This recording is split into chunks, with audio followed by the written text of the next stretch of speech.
نحمده ونصلي على رسوله الكريم اما بعد فاعوذ بالله من الشیطان الرجیم بسم اللہ الرحمن الرحیم۔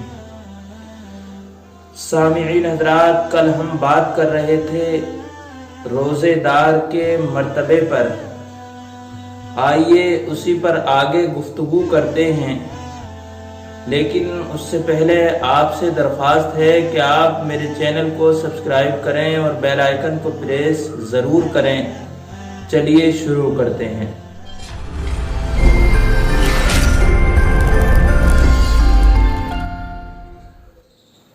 روزہ اور روزے کی حالت میں قرآن کریم کی تلاوت یا رات کو تراویح میں قرآن کریم سننا یا سنانا قیامت کے دن مغفرت کا ذریعہ بنیں گے۔ حضرت عبداللہ ابن عمر رضی اللہ تعالی عنہ نے بیان کیا کہ حضور نبی اکرم صلی اللہ علیہ وسلم نے ارشاد فرمایا، روزے اور قرآن دونوں بندے کی شفاعت کریں گے۔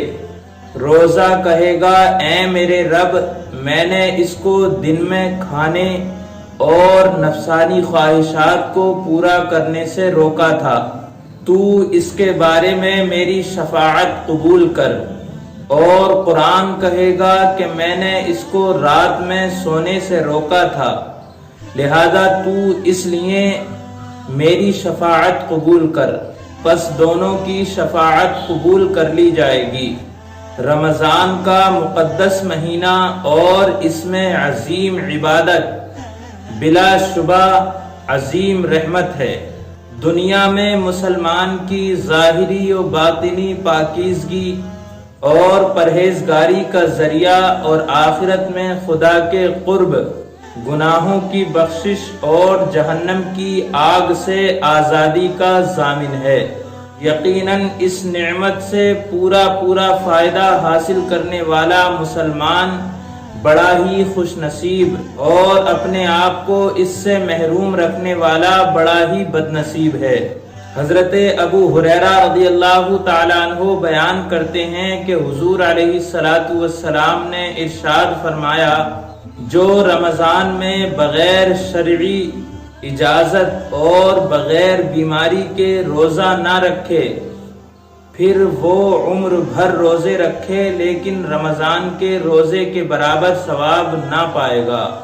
آپ ذرا غور کیجئے کہ رمضان میں روزے کی کس قدر اہمیت اور کتنا عظیم ثواب ہے۔ یہ مسئلہ تو اپنی جگہ ہے کہ اگر رمضان میں کسی نے روزہ نہ رکھا تو اس کی قضا کر لی جائے گی اور فرض ادا ہو جائے گا، لیکن خدا کے قرب کا جو مرتبہ اور جو عظیم ثواب روزہ رکھنے سے ملتا ہے، وہ 11 مہینے کے متواتر روزے رکھنے سے بھی نہیں ملے گا۔ اسی لیے کہا گیا ہے کہ جو شخص اس مہینے کو پائے اور اس میں روزہ نہ رکھے، وہ بڑا ہی بد نصیب آدمی ہے۔ یہ مہینہ تو گھر گھر رحمتیں بانٹتا اور تقسیم کرتا آیا ہے۔ اب اگر کوئی اس مہینے کی عظمت کا احساس نہ کرے تو اس میں اس کا کیا قصور ہے؟